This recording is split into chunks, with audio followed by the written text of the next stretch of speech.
Hey guys, welcome back to the Hands-On channel. We got some heavy topics to get into today, so grab you a drink and a bag of popcorn or whatever you're into, and let's get into this. Of course, I'm sure you've seen by now, Trump has been officially indicted by the George Soros appointed, or maybe he wasn't appointed, but the George Soros funded Alvin Bragg, the district attorney for New York or New York City. I'm not exactly sure on the particulars because I'd never heard of Alvin Bragg until just last week. And personally, I believe the reason Alvin Bragg is deciding to do this and take all this risk is because he's getting free publicity, which I find very, very strange because that is exactly what is happening right now for Donald J. Trump. He's getting all this free publicity going into an election cycle. So I'm not sure that this is actually going to work out the way the mainstream media and the Democrat commies think it's going to. I think it's going to backfire in their face. But, you know, I don't have a crystal ball. Maybe they've got something in that sealed indictment that I'm unaware of. But the things that I've seen about Stormy Daniels and the money that was supposedly paid off, it looks like Michael Cohen was the one that actually wrote the check. And according to Trump and a couple of other letters that were, you know, official presidential letters or whatever, that he never paid Michael Cohen back. Now, whether he did or not, maybe they can prove that. Maybe that's what they've got him on. I don't know. If that's the case, then I guess that he should probably be fined or something like that, but certainly no jail time. But they're claiming like 30 or 32 counts of fraud. And they're trying to get him with election fraud, although from what I'm hearing, the federal charges are not going to stick. So, like I said, I mean, they don't have anything on them. They looked at this Stormy Daniels payoff money a while back, and they couldn't prosecute Trump on the deal. So federal prosecutors couldn't get the job done. But for whatever reason, Alvin Bragg thinks he can.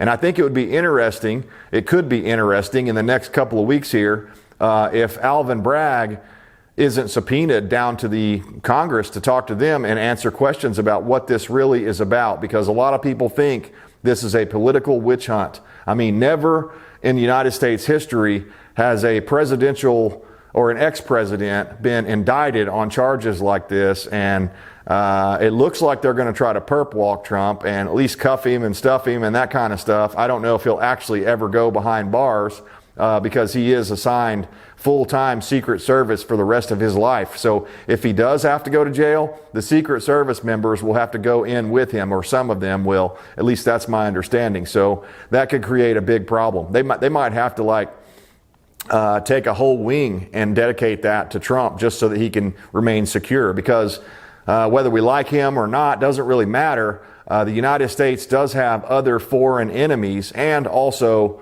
domestic enemies that would love nothing more than to get rid of Trump, right? So they still have to protect him, even if he's in, you know, prison custody or jail custody or whatever. So it's going to create a lot of problems. And I suspect Alvin Bragg has been talking to people in the Biden administration, getting advice on how to handle this. And if that's the case, this is certainly election meddling.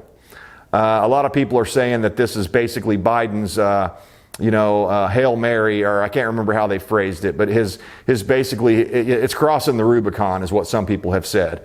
And I agree with that. We've crossed a Rubicon of tyranny. That's what this is. As I was thinking back on it earlier today, and I was just absorbing all this stuff, that throughout all of my studies of history, and I'm not a historian, but I love history, and I've basically learned 10 times more stuff about the world and the way it works since I got out of high school than I ever learned in all of my days in public education, because I had to basically undo all the Marxist philosophy that they indoctrinated me with as I was growing up. So anyway, that being said, from the history that I've read, the only kinds of countries that do this sort of stuff to their political opponents are communists and dictatorships. You know, you could imagine somebody like Saddam Hussein back in the day doing something like this, arresting their political adversaries. Or maybe you could imagine modern day Zelensky, you know, Biden's boy, his buddy over there, where we've sent over 100 billion to Zelensky, and there's all kinds of Biden ties with corruption,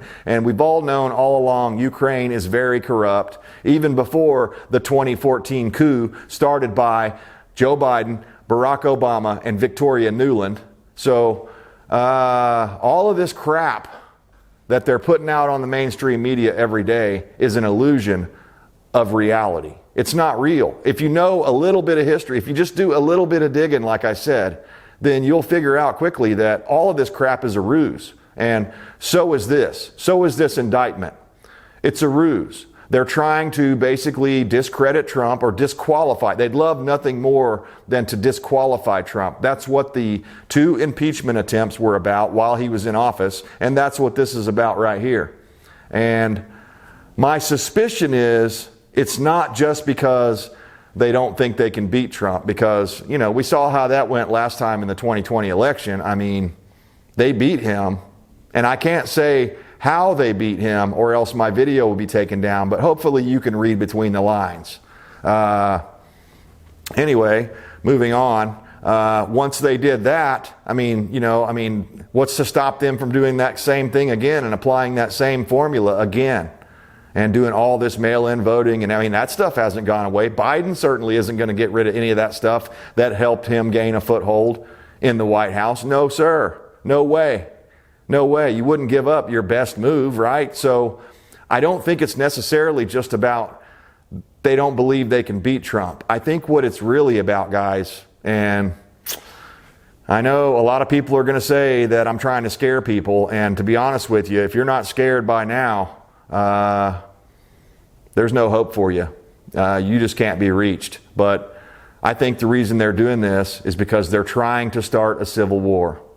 Because if they start a civil war and it gets big enough, fast enough, then Biden could use the authority to, implement martial law all across the country, bring out the military, round up the guns that he's been talking about going and getting. So to me, the greater plan is they want some ultra MAGA fanatic, and we all know they're out there, guys. I'll admit it, they're out there. Although I tend to be on the side of most of the things that Trump stands for. I don't consider myself ultra MAGA or any of that stuff. But I find myself defending that side of the aisle a lot more because they're more in line with my values, conservative values that are lacking in this country today. So a lot of the stuff Trump did, I wasn't a fan of it, but the vast majority of the stuff that Trump did, I did like it. He did a lot of good stuff while he was in office, and I'm not going to make the whole video about that, but the point is that he actually surprised me. I had to hold my tongue whenever I was voting for Trump, or bite my tongue when I was voting for Trump the first time around. The second time, I did it willingly because I saw what he had done for the most part. Nobody's perfect.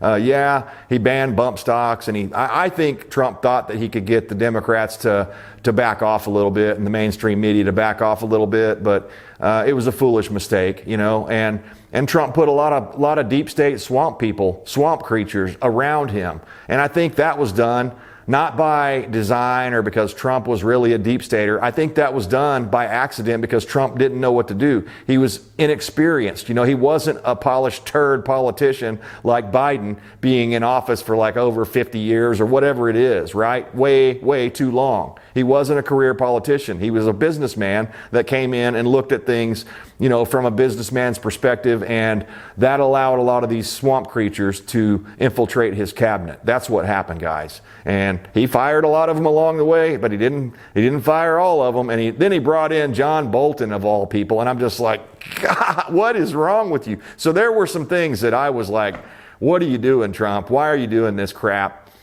You're going to lose this issue. And he should have just stuck to his guns. But, I get it, man. When you're being called a racist every single day by the media and accused of racism, and they never forget about the Russia hoax that they, basically ginned up by the Hillary Clinton campaign. So that was campaign money that she spent on creating the Steele dossier, the one where they say Trump went into a room over in Russia, a hotel room over in Russia, and peed on a bed because he thought Barack Obama had slept on it or some crazy, crazy stuff like that. It was all fabricated, 100% fabricated. The whole Russia collusion BS was 100% lie, perpetuated by the Democrats and the mainstream media, to a point where their poison is so effective that even now, many people, even though now most of us know that none of that stuff was true.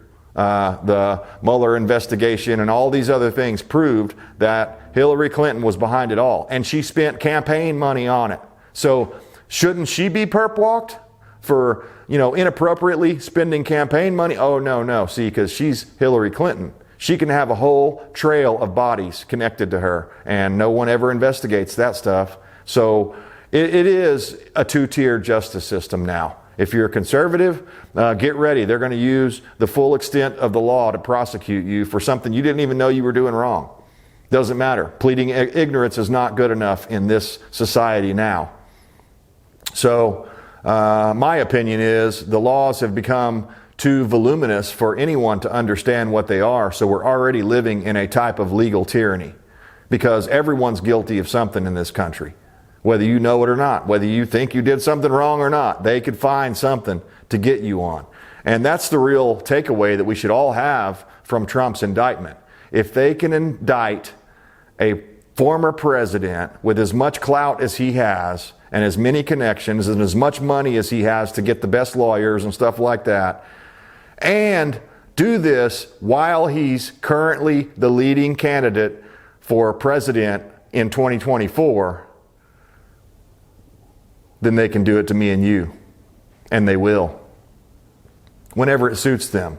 Whether that be to take our guns away, to ban AR-15s and come round them up. To kick the border wide open and have our country, invaded by foreign people that, don't even speak the language and stuff like that, for the most part. Some of them do. And some of them are good people and want to come here and just fit in and assimilate to the United States of America. But many of them are not good people. They're coming here to do nefarious actions in the United States of America, and they're getting away with it. Crime has skyrocketed. You guys all see it.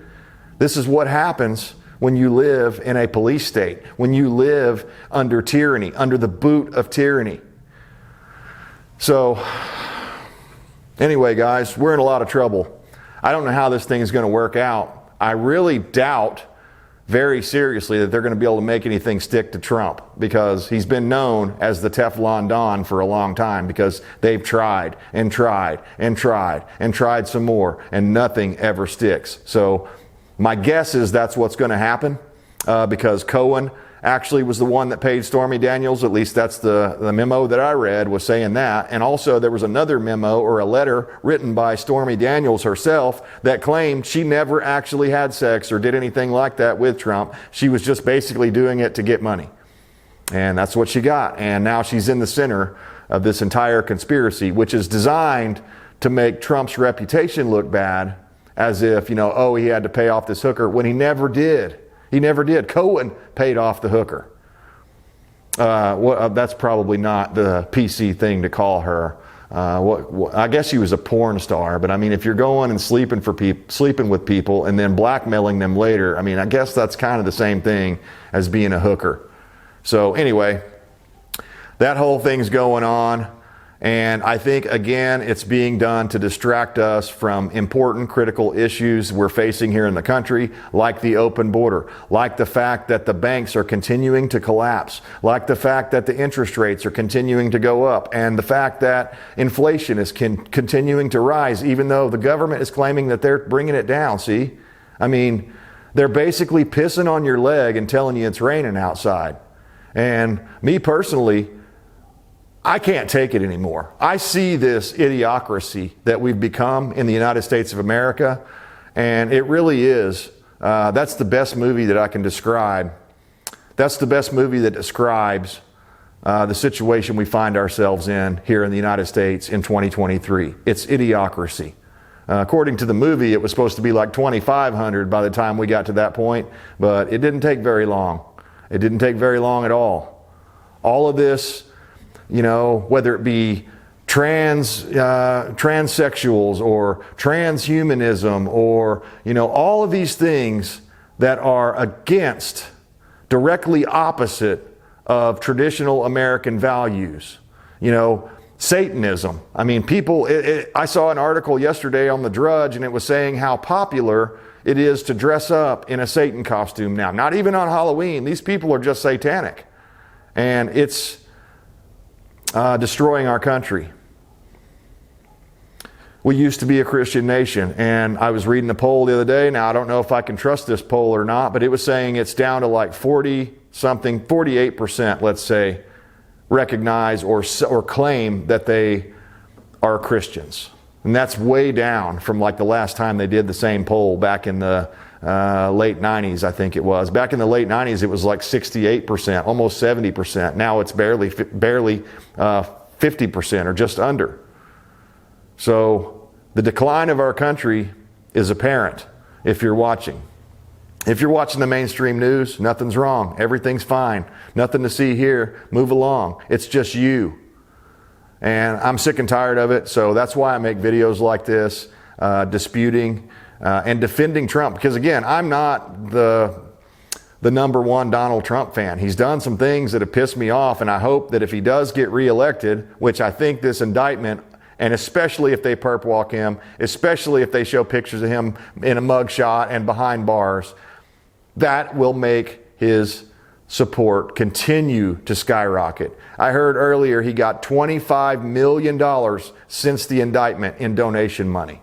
And I don't know if that's counting the $11 million that he got last week when that was going on. So anytime the mainstream media mentions Donald Trump's name on their channel and talking about how happy they are that he's finally getting the justice he deserves, and they should throw the whole, book at him and bury him under the jail and stuff like this, Trump's donations skyrocket. So it's already backfiring in their face. So guys, I'm hopeful that there are enough of us out there that see through see through the lies and actually see reality for what it is. We're living in a soft tyranny right now. It's not full-blown, Saddam Hussein type, dictatorship tyranny yet, but we're heading that direction. And I don't know about you, but to me, having a child and hoping one day to have grandchildren and stuff like that, that scares me to death, because I was able to be raised in the land of liberty, the land of opportunity, the land of where a guy could go out and work hard and get rewarded for that. Or a gal. Now it's all about your skin color and your sexual preferences. I mean, the highest offices in the land are occupied by these people that are flat out anti-American in their actions, in their lives, and stuff like that, with their sexual preferences and things like that. It's not traditional Americanism, and it's not popular anymore to be a traditional American. So that's what we're seeing right now with this new generation, Gen Z and all these others, Zoomers, whatever they call them, all these younger people that are brainwashed by the Marxist education system, and then furthering that brainwash into the Operation Mockingbird program that still exists, called the mainstream media. So that's my take on it, guys. Am I saying Trump's innocent or guilty? No, I'm not saying either one of those things. What I'm saying is that this stuff has gone on and been way more severe, with Barack Obama going over and blowing up an American citizen in a foreign country with a drone. I mean, other things like that have gone on. You could go back to George Bush. I mean, should we go lock George Bush up now because he lied to the American people and started a war in Iraq and killed, millions of people, they say, over there? Not to count how many, PTSD victims and amputees and stuff like that, veterans, came back, and their life is much harder now because of what? Weapons of mass destruction that were never materialized, that never showed up. I mean, over and over and over, whether it be from the right or the left, these career politicians like George W. Bush, like Joe Biden, like Bill Clinton, like Hillary Clinton, are always coming out squeaky clean, even though they do stuff that's 10 times worse than anything Donald Trump did.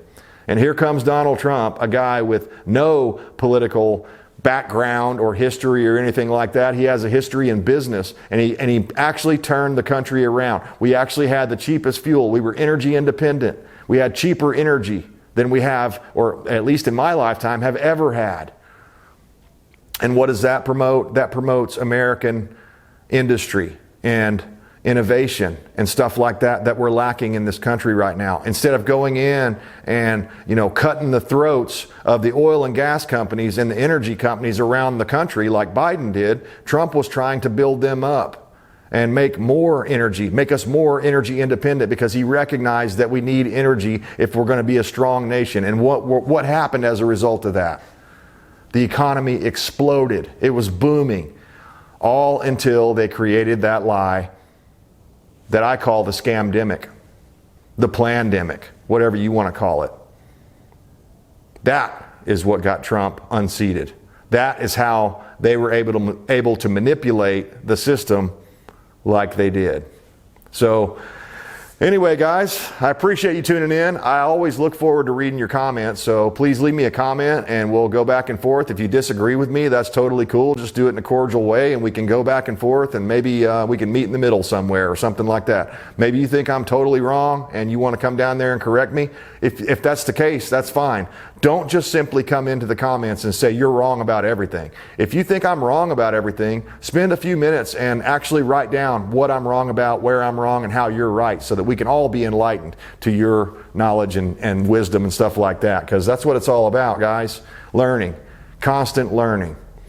I know that if I could go back in time right now and download the stuff that I know between, let's just say, the last 10 years, it would probably blow my old mind, my previous mind, because I never thought tyranny could ever gain a foothold here in the United States of America. And yet, here we are, facing the worst kind of tyranny, soft tyranny, where people don't recognize it because it's being done through incrementalism.